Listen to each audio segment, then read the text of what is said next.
Hello and welcome back to the channel. The manhwa we are going to recap today is about a girl who has transmigrated into a world of beastmen. So let's begin our recap.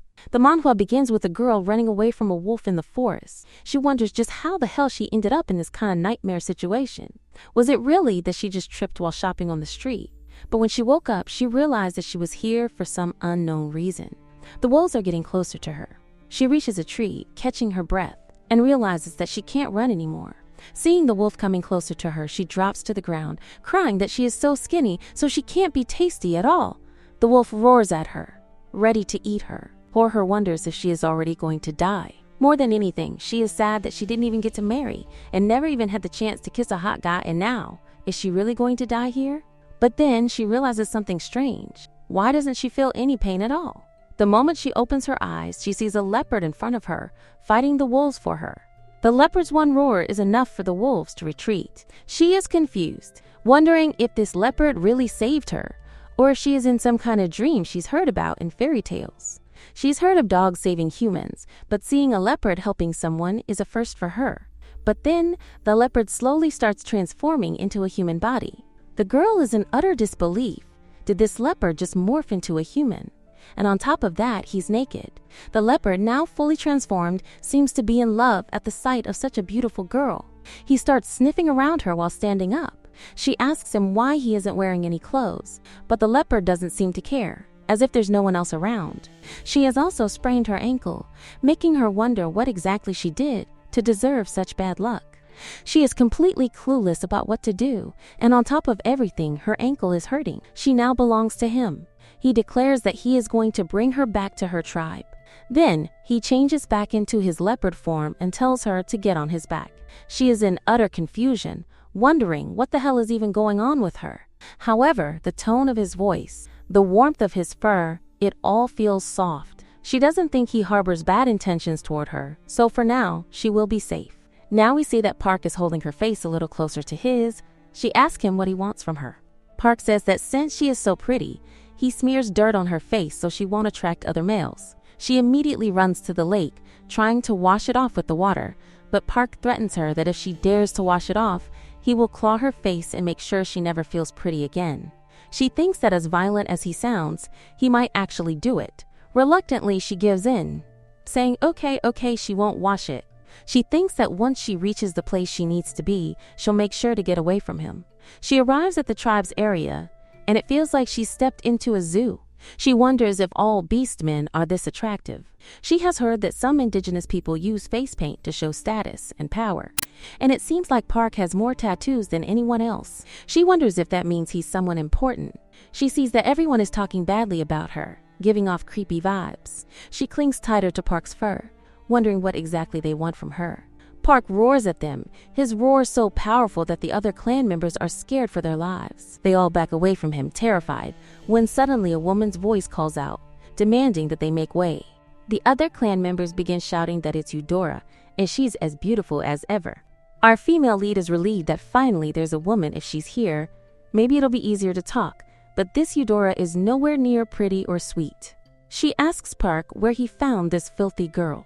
The female lead wonders if they're really from the same clan, because there's a massive difference between the male and female appearances. The males are sculpted like gods, while the females have big noses, squinty eyes, and flabby bellies. With how they look, it's impossible to believe they're even in the same league. So it makes her wonder even more why Park finds her pretty. Park tells everyone that he's the one who picked her, so she's his female now, and they all better back off. The others wave them off reluctantly, but Eudora yells at him, demanding to know how he dares to act like this. The other men of the clan begin praising this new, ordinary-looking girl, calling her mid but clearly fascinated. Now at a distance, Park tells her she must be hungry and says he'll roast some meat for her. He asks her what flavor she likes. She asks him about the options, and he says he prefers pine wood or sandalwood. If she wants something else, she can cut it herself. She realizes that the flavor must depend on what kind of wood is used for roasting. She smiles awkwardly and tells him she'll go with whatever he likes, then asks if he has any rice. Park is taken aback and yells at her, telling her not to even think about eating rice. It's because of females like her who eat rice that they have to suffer in the fields. She wonders if farming is really so hard that it can actually kill powerful beastmen. She tries to calm him down, saying okay, she won't eat it so he doesn't need to get so fired up. Park pats her head, pleased that she listened to him. Suddenly, she feels a stinging pain. He asks her what's wrong. She says it's nothing, just a small thing. But Park notices her foot is hurt. He sniffs at her foot and apologizes for failing to protect her. Now he is all furious as Park heads to Harvey's house. He's banging on the door like a madman. When Harvey opens it, he's nearly dying inside, demanding to know what Park thinks he's doing at this rate. He's going to break the door. From the peephole, he sees the female lead. Park urgently tells him to let them in, as she's hurt. Harvey, confused, asks if she's been bitten by a bee. Is that why Park has smeared mud all over her face? Park quickly denies it, saying no, it's just a twisted ankle. She winces, saying it hurts as Harvey gently touches it. Park tells her to bear with it just a little, that she's going to be better soon. After all, great healer has learned some medicine.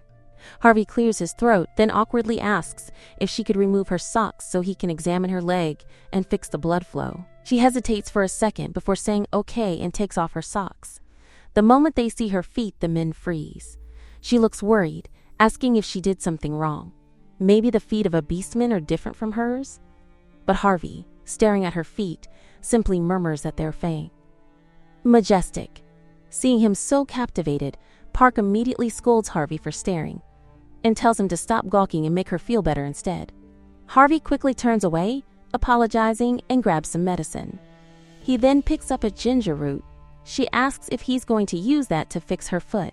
Harvey is shocked that she knows about it and starts explaining in a flustered way that this is the golden root. He says it helps warm the blood and is excellent for foot massages. She starts laughing because she knows this is just ginger.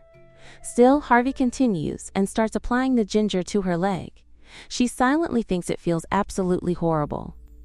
Park suddenly explodes in anger, telling Harvey not to dare touch his female again. He'll handle it himself. But Harvey calmly responds that Park doesn't know what he's doing and could make it worse. He takes a ginger leaf, scrubs it, and applies it more properly to her foot. That only makes Park even angrier. He pushes Harvey aside and declares that if that's all there is to it, he'll do it himself. He starts applying it to her while glaring at them, visibly pissed. Harvey clicks his tongue and warns him to be careful with those clumsy hands. Park turns to the female lead and softly asks if the pressure is all right. She laughs and tells him no, he can go harder if he wants. Looking all pleased with himself, Park then asks her who's better at massaging her, him or Harvey. Harvey scoffs, calling him immature. Park ignores him and asks what else needs to be done. Harvey explains that they'll notice a difference soon, but he can take some of the medicine with him and continue massaging her when needed. She notices that there are peppers too and realizes that food ingredients are being used as medicine here. She finds it super strange that people don't season their food. She was super worried about her meals, but it seems like finally she'll be able to taste proper food again. Curious, she looks around and asks Harvey where he found all these things. Harvey assures her that if she wants, she can take some with her. But Park immediately steps between the two of them, glaring. He starts shouting at Harvey that his female doesn't need anyone else, and he'll pay him with food for all this help. The female lead quietly wonders if Harvey has feelings for her too. Romance in this world of males feels way too simple and brutally straightforward. She says she wants those peppers, as they seem useful. She also notes to herself that the medicines here don't seem expensive at all. Harvey adds that the red kind is called Red Cliffs and warns her not to touch the drops too long and to never get them in her eyes. It'll sting really bad. The female lead nods, saying she understands and thanks him. Park immediately grabs the peppers from Harvey's hands, telling her not to worry, he'll hold on to them for her.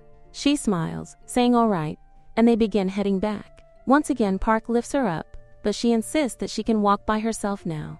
As they leave, Park thanks Harvey, but warns him not to dare think about stealing his woman.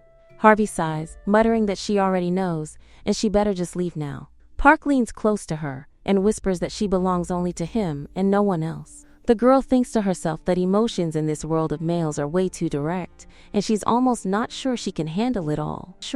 Now the girl is shouting, demanding to know what the hell Park thinks he's doing. He responds without much guilt, saying she's a female. What's wrong with him squeezing them a little? All angry and flustered, she calls him a pervert for doing that. But Park just stares at her, confused, asking what pervert? He's a leopard. Then, completely shameless, he tells her to come closer so he can properly measure her and questions why she's standing at such a distance. But this girl is having none of it. She tells him to go away, saying she doesn't want new clothes right now. Park, stunned, thinks to himself that he never knew a female could be this repulsed by letting someone squeeze them. Still patting her, he says okay, he'll stop squeezing her. She then asks if he promises. He replies quickly, okay, he promises. He insists they should start measuring again. Eventually, the clothes are all done, but when she sees the stitching, she wonders if he learned sewing from a centipede or something. Then again, his own clothes look just as awkward, so she shouldn't expect too much from him. Park, all hopeful and pouring his heart into it, asks her if she's saying he did a bad job. Trying not to crush his pride, she quickly says no. It's really nice and sturdy and she loves it. She even adds that she'll wear it right after her bath. But the moment she mentions taking a bath, Park's mind goes off track. Something nasty flickers across his thoughts, and he immediately decides there's no way she's going to bathe at the river. What if other males peek at her? He declares she'll bathe here, and he'll get water for her himself. This makes the girl completely confused. What on earth is up with his expression now? When he brings the water, she tells him firmly that she's going to bathe, so he'd better get out now. But Park, blushing hard, says they're a couple, and what couple doesn't bathe together? The girl isn't having it. She kicks him out of the bathroom on the spot. She closes the door, thinking it's gotten too dark, and wonders what the leopard was even trying to do by insisting she bathe here. Park, outside, mutters that the reason is because if she bathes by the river, other males will look at her. Meanwhile, she's in a rush to get it done before the water gets cold. She sighs, saying fine, and thinks that it's not like he can see anything anyway with how dark it is in here. She starts to change her clothes, unaware that from the outside window Park is peeking in. He's completely stunned, eyes wide, as he sees just how beautiful her body is. Park wonders if this is what it feels like, this strange, unfamiliar pull toward a female. But then realization strikes him like a blow to the chest. If he's really thinking this way, isn't he no better than those mindless males who go crazy just because they found a mate? The girl, sitting quietly by herself, suddenly senses a gaze on her and turns around, only to find Park watching her. She shrieks, startled, and tries to cover herself while accusing some pervert of staring at her. In response, Park quickly transforms back into his leopard form, trying to hide his emotions, and admits internally that he's never seen anyone as beautiful as her. To calm himself down, he dives straight into the lake. But even as he floats there, the water doing nothing to cool his burning mind, he realizes with bitter clarity that he really can't calm down at all. The girl, meanwhile, sits on the side, feeling mortified. She mentally scolds herself. Of course, cats can see in the dark. How could she have forgotten that? Still, she knows she can't completely blame him for everything either. The shame is overwhelming. Her face burns as she curls up, wishing she could crawl under a rock and disappear forever. Finally, Park returns. He announces that they'll now move to the shack. She sighs at that and asks where she's supposed to sleep now. Without much explanation, Park gestures to a straw bed he's crafted for her. As she lies down, he suddenly pulls her closer. Shocked, she demands to know what on earth he's trying to do. Park calmly explains that he knows she doesn't have any feelings for him yet, so they'll need to work on it. But she immediately makes it clear that no matter what, she's not going to be producing anything with him. She shoves him away, frustrated, but Park only pulls her back toward himself, asking her not to move too much because he's barely holding himself back as it is. She reminds him that he said he wouldn't try to reproduce with her. Park, still staring at her intently, tells her that they should just sleep now. His heart is pounding like a war drum. Morning comes, and they've stayed in that same position the entire night. She hasn't dared to move an inch. As the sun filters into the shack, Park stirs and suddenly leans in to lick her. She stiffens, goosebumps rising instantly, and lashes out at him, horrified. How dare he lick her like that? Park calmly responds that her skin is so soft It turned pink with just one lick. Seeing him act like that, she yells at him to go put on some clothes. Park, still incredibly casual, throws on his clothing and announces that he'll go find some mud for her. He says he can't have her walking around looking like this too pretty. She lets out a sigh. Is he seriously that determined to make her look ugly? She tells him that she has an alternative. Curious, he asks what it is. She takes a few moments to draw some fake moles on her face and then turns to him, asking if she looks ugly now. Park is visibly thrilled. He declares she looks so ugly that not a single person in the area would want her. She agrees, remarking that she truly does look like some backwater country bumpkin, and that it'll be a miracle if anyone ends up falling for her now. Park, absolutely overjoyed by this unexpected transformation, claps his hands with delight and says that now that she looks like this, he can proudly show her around. As the leopard leads the way, the two of them walk through the village, drawing the attention of everyone around. The air buzzes with whispers. People are murmuring about how she's the one Park brought home just yesterday. Some of them admit she has a good figure, but then immediately scoff, saying it's a shame she's so incredibly ugly. She listens to the surrounding voices with a tight expression. With so many males hanging around right now, she knows she can't just stop a random person for help or conversation. There are some women nearby, but even they seem standoffish. Still, she decides it would be wise to introduce herself and make a decent impression. She informs Park that she's going to go meet the other females. She walks up and greets them politely. It's the first time her name is spoken Ching. She asks the group if she can join them. The females exchange glances and ask if she's the one Park brought home yesterday. One of them finally introduces herself. Her name is Eve, and the clear leader among them is Eudora. Upon seeing Eudora, Ching immediately feels a strange aura around her, like that of a haughty mistress who has every male wrapped around her finger. Ching steps forward and greets her respectfully. Eudora, on the other hand, takes one look at Ching and sneers internally. She's so ugly, she thinks. There's no way this girl could be competition. Just having a good figure won't be enough. Eudora walks right past Ching and makes her way to Park. With a confident smirk, she declares that she's perfectly healthy and would be more than happy to have as many cubs with him as he wants. That comment sets off a wave of grumbling from the males nearby. Frustrated that someone like her is offering to make babies with Park, Ching can't help but feel pity for them. Honestly, the bar here seems so low it's almost tragic. Park, maintaining his calm, thanks Eudora for the offer but firmly states that he already has a partner. Eudora's smile vanishes. Rage flashes across her face. How could that pathetic little Ching be considered better than her? She yells, pointing out that Ching doesn't even have the breast mark that signifies female maturity among their kind. Without it, she can't be considered female at all. The other women begin to murmur, nodding in agreement. It's true, Ching doesn't have the beast mark. They start speculating that she probably won't be able to reproduce either, and likely doesn't even have an estrous cycle. Park immediately steps in to defend her. He says it doesn't matter. She's still young, and not having a birthmark yet doesn't change anything. But Ching, standing there with a stiff smile, admits quietly that Eudora is right in a way. Humans don't even have estrous cycles, so what's the point of this conversation anyway? Still, she's not the type to stay quiet while being insulted for no reason. She acknowledges that yes, maybe she's not better than Eudora, but she believes that people should at least respect their partners. She points out that Eudora already has a mate who cares for her deeply, yet here she is, shamelessly offering to make babies with someone else. Ching declares that she'd rather be single her entire life than end up with someone like that. The males, hearing her words, start murmuring again, this time with admiration. If only someone like Ching was theirs, they think. Watching this shift in attention, Eudora's expression twists in frustration. She knows Ching is saying all this just to gain favor with the males. Deep down, she mutters bitterly that without the ability to reproduce, no man would ever love her. Finally, Harvey steps forward. His voice is calm but firm. He states that love between male and female should not be reduced to reproduction alone. He says openly that he would still love Ching even if she never reproduced at all.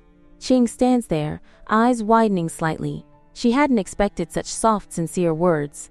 For a moment, she's completely taken aback. But Park, betting on arrogance, firmly believes that Harvey has no say in this matter today, especially since he's not even planning to stick around if Ching turns out to be unable to bear a child. Park doesn't need Harvey's love or approval when it comes to Ching.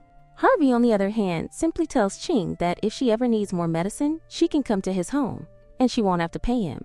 Still, Park waves that off and tells her not to mind Harvey at all, since he already knows what those medicines taste like. He decides instead that he'll go and get some for her friend from the mountains. But the funny part in all of this is that everyone just assumed Ching is infertile just because she doesn't have an estrous cycle.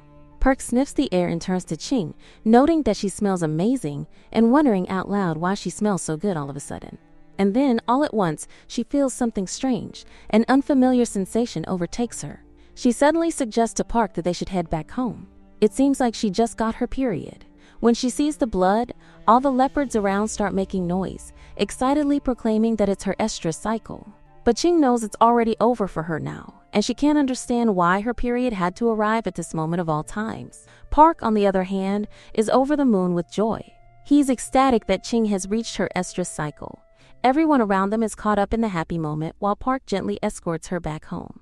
Eve tells Eudora that she shouldn't be so mad, especially since Ching just arrived at their territory. She insists they should be kinder to her. But Eudora barely responds. She scoffs, bitter and dismissive, as if to say, "What does Eve even know?" It becomes clear that she's already planning something against Ching back. At their home, Park is visibly beaming. He cheerfully tells Ching that once she stops bleeding, they'll finally be able to reproduce. Ching, caught somewhere between confusion and disbelief, starts to wonder if periods are considered the same as estrous cycles in this world. She tells herself that she's still underage, so having a child would be difficult for her. But Park insists that an estrous cycle is a sign of maturity. Ching thinks back to when she had her first period. She was 13, and there's no way anyone would expect children to start having babies at 13. So she asks him when females in his world usually get their periods and how it all works. Park tells her that they usually get it around 15 or 16.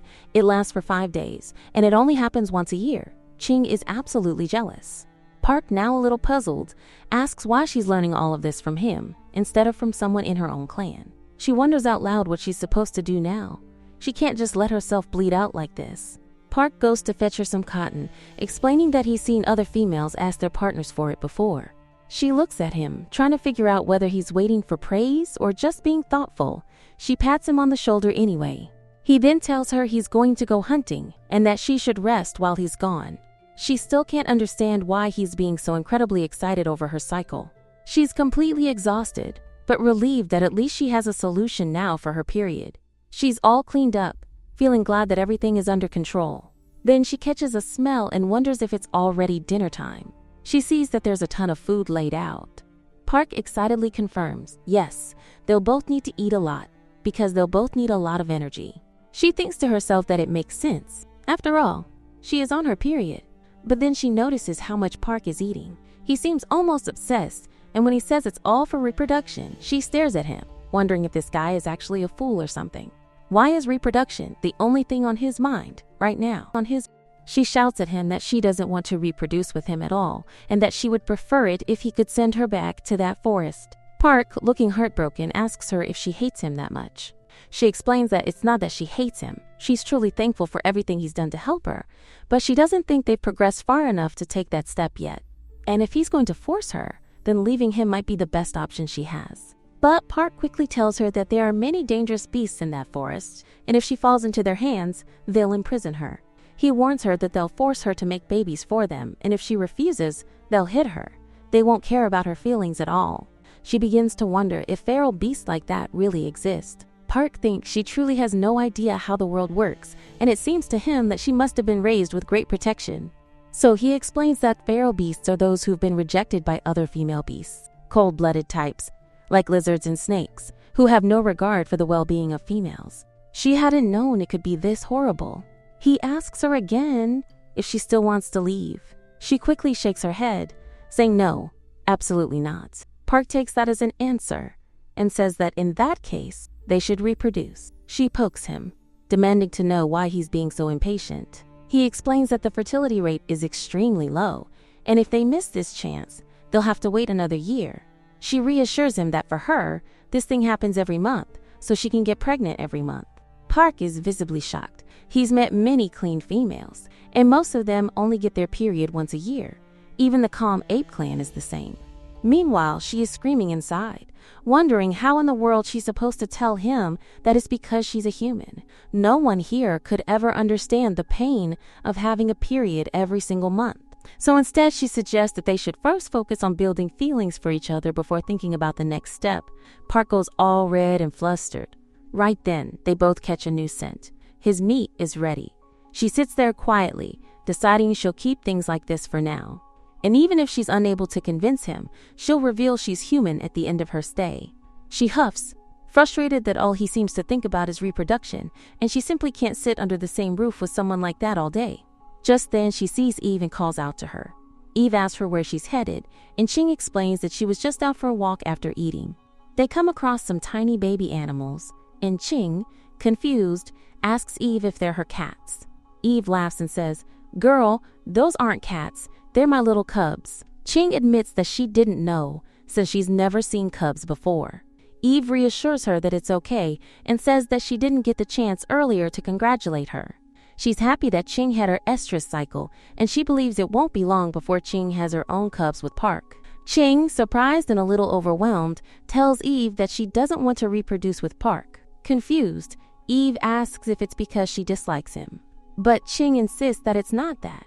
She's extremely thankful to him for saving her life. It's just that things are moving way too fast, and she can't accept it. Eve, however, says that having children is a woman's duty. Besides, there are more male beastmen than females, and they're the only females here. So if Ching doesn't hate him, then she should definitely reproduce with him. The more, the merrier. Ching bursts out that the real reason is that she doesn't want to have a baby at such a young age. Eve nods and tells her that in that case, she should clearly say this to Park. Ching tells her that she has said it, but he's just not listening to her at all. So Eve casually suggests that, in that case, Ching should threaten him. She says that she can tell him she will cancel their spousal relationship after they have babies, and believes he will definitely listen to her. Ching then asks if she can also cancel their relationship too. She explains to her that if they break up with the males, the men will be abandoned and will never be able to form proper bonds again, not even when they feel joy later. Ching thinks it's horrible that the men can only have one partner in their entire lives, while Eve silently stares at her. Back at home, Park wonders why Ching isn't back yet. His eyes widen when he sees her return. He asks her why she looks so battered and suggests that she should apply some more ointment. She thanks him but tells him she has decided to temporarily not reproduce with him. He is completely shocked and upset. He shouts at her that now she is going back on her words, and it's not like she has another male, so who else does she plan to reproduce with? She tells him that she has no one else, but if he tries to force her, she will break off the relationship with him after everything is done. He shouts that she wouldn't dare, but she challenges him, saying she absolutely would and he can test her if he wants. She starts crying, saying she can't believe he fell in love with such a crafty woman like her. Still, she admits that they can slowly develop feelings for each other, right? And after that, they can have as many babies as she wants. But Park finds it cruel. He says that there's no way she can act like this. Ching turns cold, saying that in that case, he can just keep draining. Then Park leaves for the hunt, while Ching thinks she should go and gather some vegetables. She heads to the field and finds some, eating the summer sprouts that taste amazing to her. But as she's moving around, she falls into a tarp-covered pit. She wonders who would dig such a huge hole in the ground, and how she's going to get out of it. She spots some rocks and thinks she can escape by stepping on them. Then she sees a pile of clothes. When she touches it, she realizes the fabric is super soft, silk-like, and has a kind of fish scale pattern. She thinks that whoever made this must have had great skill. She returns to Park and shows him what she found. His eyes narrow as he snatches it from her and throws it aside. He demands to know where she got that cloth from. She tells him she found it in the maize field. Park suddenly looks very concerned. She asks him what that thing is. Park says it seems like there's a feral beast in this forest. Ching gets worried and reminds him that he had told her ferals don't appear in this part of the woods. She asks him what kind of fabric it is and what it has to do with ferals. Park tells her it's not fabric at all. It's the shed skin of an adult snake male. He says this kind of snake skin is used to attract females, and this particular one is especially good. It's a shame, he adds. Ching asks why that's a shame. Park replies that it's a shame that it's now in his hands, and that he is going to burn it. This skin was used to attract his woman, but now it's useless. Ching insists that it belongs to someone else and they should return it, but Park refuses. He says ferals are extremely dangerous and trespassers cannot be taken lightly. Not only is he going to destroy the skin, but he's also going to hunt down the feral. When he turns to act on it, he sees that Ching is gone. He grows angry, having already warned her that ferals are dangerous. Meanwhile, Ching is seen running through the forest, holding the snake skin, determined to return it to its owner. She then spots a very handsome man. She wonders who he is. He has twice the number of tattoos Park does, and striking red hair.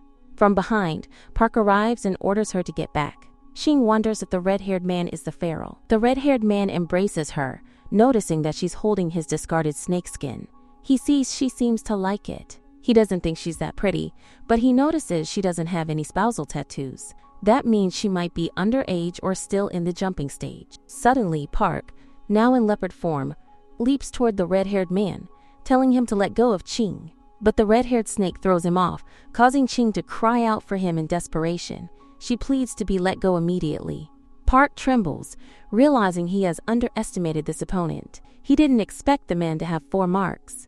Park lets out a loud roar to signal the other tribe members. The tribesmen, hearing the roar and recognizing Park's voice, realize something must have happened and rush to check the scene. When they arrive, they see the feral. It is a snake, and he has taken Park's wife. Park is injured. The tribesmen know they have to help, but they also notice the beast has 4 marks. They realize there will be casualties if they try to fight him directly. It looks like Park is the only one who can save her. A full-on fight breaks out. Ching, crying, begs Park to just run and not worry about her. But the fight continues. The snake feral grabs Park again. Seeing this, Ching starts crying harder. She begs the red-haired man to let Park go and says she'll go with him instead. The red-haired snake agrees. He tells her she doesn't have to cry. He'll let Park go. He releases Park and warns him that if he wants to live, he better not follow them. Park shifts back into human form, tears in his eyes, calling out desperately for Ching. The red-haired snake takes her to the cafe, which seems to be his home. He throws her onto the ground, making her question whether he is planning to reproduce with her now. The girl stares at the snake, thinking she'd rather die than give birth to a snake egg.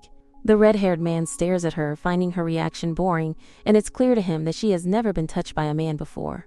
That only confirms to him that he can have her all to himself. He tells her his name is Curtis and then asks for hers. There is a complete silence. Curtis decides to call her Snow and casually wonders if females need to eat every day. She shouts at him, saying he doesn't need to worry about that, which makes him a little angry. He tells her that he is going out to hunt. Ching, unsure of what his words truly mean, wonders if he's going to leave her just like that. She doesn't know what his plan is, but an idea sparks in her mind. Perhaps she can escape on her own. Now, Ching is running. She thinks that she can do it, that she must not fall into his hands again. She believes it would be better to run away or die trying. On the other side, we see Curtis hunting when he suddenly hears light footsteps. With a swift flick of his tail, he catches her. Ching can clearly see that he is angry. Curtis smells blood and immediately asks if she's hurt somewhere. He starts licking her foot, which makes her shout at him to stop, saying it's dirty. But Curtis claims it is not. Ching thinks that just a minute ago it felt like he was going to explode with rage, but now he seems perfectly calm again. Curtis then notices that there are fewer spots on her face than before. Her makeup is starting to wear off, and the spots are fading. She begs him to let her go, but Curtis tells her not to move. He gently rubs the spots on her face and remarks that she is a beauty. Now back at the cave, he tells her that she doesn't have to run, as she is not going to succeed and he doesn't want to hurt her. He asks her to wait there until he brings food for her and assures her that he will be back soon. Ching sits motionless, all sad, wondering what she should do. She can't escape like this, but she is also afraid of snakes. Now she is imprisoned by this giant python. She can still feel the cold dampness clinging to her skin. She wonders when she is finally going to wake up from this nightmare. At midnight, Curtis finally returns. He places the food in front of her. It is a huge rabbit, making her wonder if he expects her to eat that whole thing. Curtis, with his fingernail, tears into the meat and tells her to eat it. Ching thinks that he himself eats things whole, swallowing them in one go, so she tells him that she can't eat it raw. Curtis looks puzzled and then starts cooking it for her. She is sure it will probably be disgusting. Curtis then asks her what she would prefer to eat instead. She pouts and says she wants to eat rice. Seeing how easily he responds with rice, she begins to wonder. people die from farming. And Park got really angry when she asked him to do something so simple. Why would a cold, feral creature like Curtis be this kind? Park always told her that male fae exist to please females, so why would Curtis actually try to make her happy? While poor, cute Curtis is checking whether the meat is cooked properly or not, Ching wonders if he might have gotten burned. She knows snakes hate fire, and it's clear he must not have done this before. Now that the food is finally cooked, Ching tells him that this will be enough. He tells her that since she's eaten, she should go to sleep, which makes her blush, thinking that he might now try to reproduce with her. She quickly pushes him away and says that she's not tired yet, so he can sleep first. He responds with a simple okay and curls back to sleep, leaving Ching confused. Why is he so easy to talk with? He doesn't seem as eager as Park to force himself on her, and it doesn't look like he's going to come near her either. That night, she eventually falls asleep, only to be gently caught and placed down by Curtis. The next morning, when she wakes up and realizes that she is lying on top of the snake, she shouts in shock, "What the hell?" She's on top of him, and his tail is completely wrapped around her. Curtis, startled, asks her what's wrong. She is mortified. This is utterly disgusting. She can't believe she actually slept on top of a snake, and his tail wrapped her like a blanket. Seeing how terrified she looks, he lets her go. He then tells her that they will be going to the village today to find some rice. Hearing that, she immediately brightens. This might be her chance to run away. Now we see that Park is lying on his bed, asleep. In his dreams, he is thinking about Ching and Curtis. The image of Ching suffering around Curtis haunts him, and he suddenly snaps awake from the nightmare, calling out for her.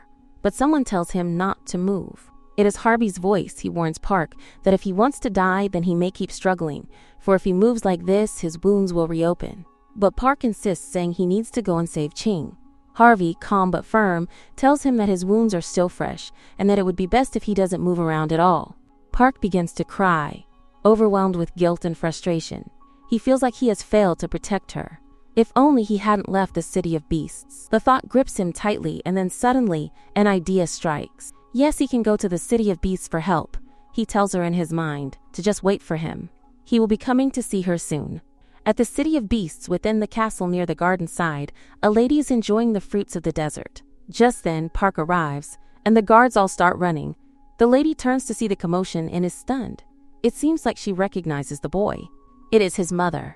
Park rushes to her, begging for help. She stares at him in shock, asking what has happened to him and who has beaten him so badly that even his own mother can barely recognize him. Park, breathless and desperate, tells her that it was a feral who did this to him, and more than that, he stole his female. She is surprised, almost disbelieving, that her son had a female and she didn't even know of her. She assures him that she will go and ask his uncle to help him. But Park says it's not something his uncle can resolve. The beast is Tetra. He needs his father's help. His mother's expression falls. She informs him that his father is not here at the moment, but she tells him to rest for a while. She promises that she will have others check where exactly his female is, and she assures him with complete certainty that she will definitely come back to him. Meanwhile, at the sheep villages, the sheep beastmen all look on in wonder. They are trying to understand who the new arrival is. As they see more clearly, they realize it is Curtis, the four-marked male.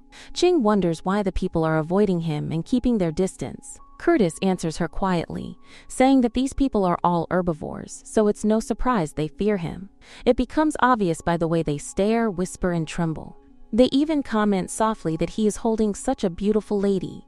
But Curtis glares at them with such intensity that the atmosphere shifts. His silent warning is sharp. If any of them dare to touch his female, they will all die. His tone, though not loud, leaves no room for doubt. He orders them not to dare look at his female again. He then turns away and heads straight for the village trading post, slamming the door behind him. The sheep beastman behind the counter, still nervous, cautiously asks what he is here to trade for. Curtis says nothing more than that he is here to get rice, and that he will be taking it in stock. And for all that rice, Curtis offers them a single large energy crystal. Seeing the sheer size and brilliance of the crystal, the sheep beastman behind the counter is stunned. He thinks to himself that this one crystal alone could buy enough salt to feed the entire village for a year.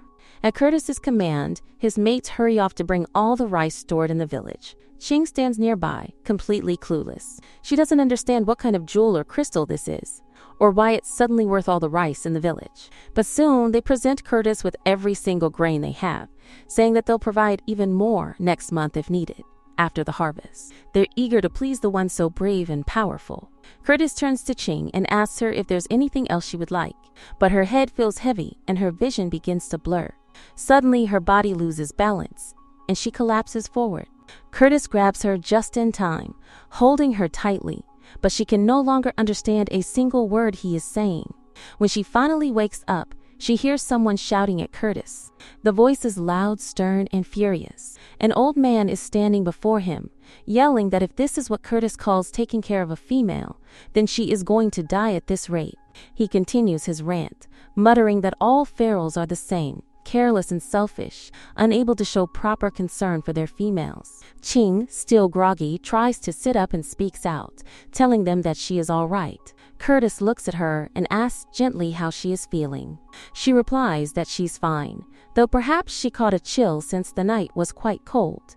This only makes the old man even more agitated. He scolds Curtis harshly, accusing him of not even covering her with his own shed skin.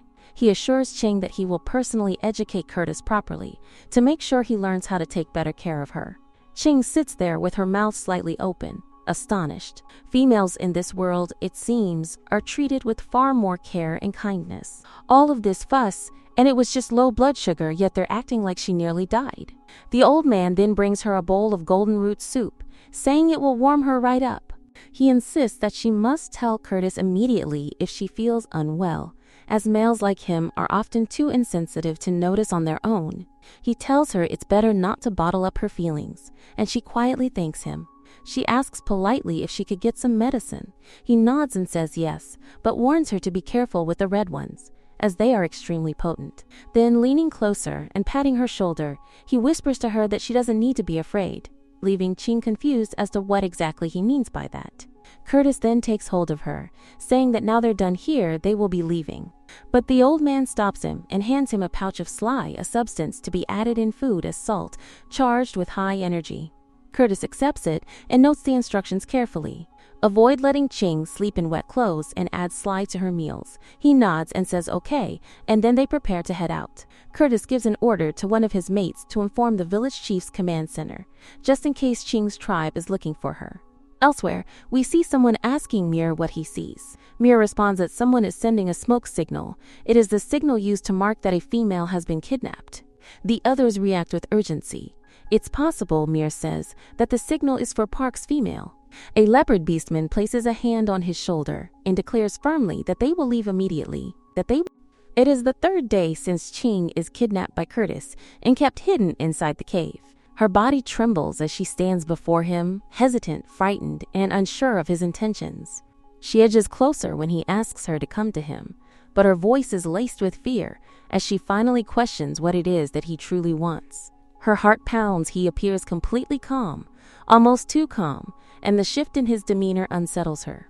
Suddenly, without warning, Curtis uses his tail to pull her closer. Ching gasps and stiffens, eyes wide, and once again demands to know what he intends. Curtis answers with unexpected simplicity. He is going to make new clothes for her. Confused, Ching protests, reminding him that there's no fur or fabric here to craft from.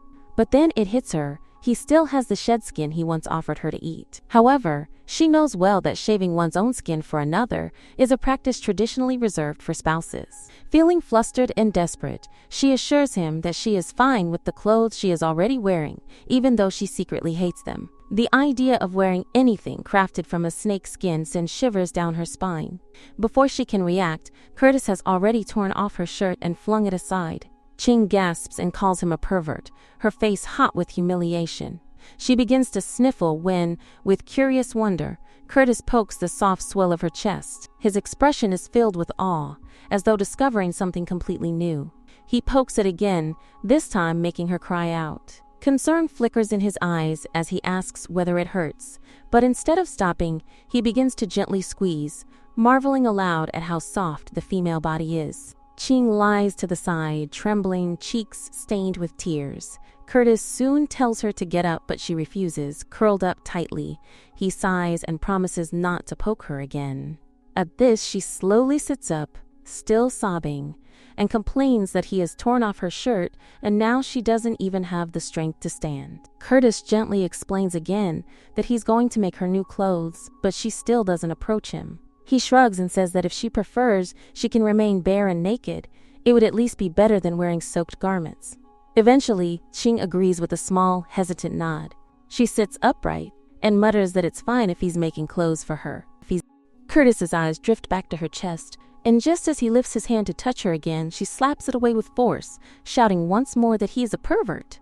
Curtis appears puzzled and asks what exactly that means. Ching, now red-faced, screams that people who act like him staring and touching without permission are called perverts. She demands to know whether he's making her clothes or not. In response, Curtis produces the shed snakeskin, skillfully cuts it, and hands the fabric to her for fitting. She nods stiffly and admits that while it's acceptable, it would be even better if he could tighten it with the help of a needle and thread. Curtis disappears into the back of the cave and returns with both. He begins stitching the makeshift top for her, gently instructing her not to move. Sing quietly watches him work. Her heart beats a little faster as she studies the contours of his face. He is, she admits to herself, surprisingly handsome. Curtis glances up just in time to catch her staring at him. He holds her gaze for a moment, and Ching instantly averts her eyes, unable to believe she was caught. Her face flushes deeper, and she looks away, pretending she wasn't watching him at all. Soon the top is finished. Ching thinks it will do not perfect, but better than the drenched one. Curtis then tells her to take off her skirt next, as he intends to make a new one for her. Alarmed, she cries out that there's no way he can touch her down there. Her thoughts spiral into panic. If he touches that place and finds it amusing, it will be the end for her. She shakily suggests that the small skirt she's wearing should be enough, and that keeping it will be more convenient in the future. A moment later, she catches herself and realizes how strange her words sound. She grimaces internally. Curtis, unfazed, nods and says he will simply make a longer skirt for her comfort. At last, the new skirt is finished. He holds it out for her, and she accepts it, slipping it on carefully. However, with the cold breeze outside and her lack of proper layers, she realizes she cannot risk exposure. She hesitates for a moment before asking him to make underwear for her as well. Meanwhile, on the other side of the forest, someone picks up Ching's torn shirt, the one Curtis had ripped off earlier. Muir says that the smell from the feral estrus cycle hasn't dissipated yet, which means the target is still somewhere nearby. He plans to head to the other side of the forest wall, thinking that with a wider range they'll be able to catch them soon. The group agrees to split up and search from both directions. Meanwhile, poor Ching silently prays that they don't succeed in their hunt. Curtis, sensing the danger, swiftly hides her beneath the surface of the river, his coils wrapped tightly around her. Ching struggles, the water rushes over her face, and she can't breathe. Her panic builds until, finally, Curtis presses his mouth to hers and breathes into her lungs, giving her enough air to survive the submersion. When they finally emerge, Ching bursts out of the water, gasping and coughing, and lashes out at Curtis in a fit of frustration and fear. Curtis simply states that she is his woman now, and he's not going to hand her over to anyone. Ching trembles and starts to shout that she is not his, but then she sees the way he's glaring fierce, silent and possessive, and she wonders if she's made him angry again.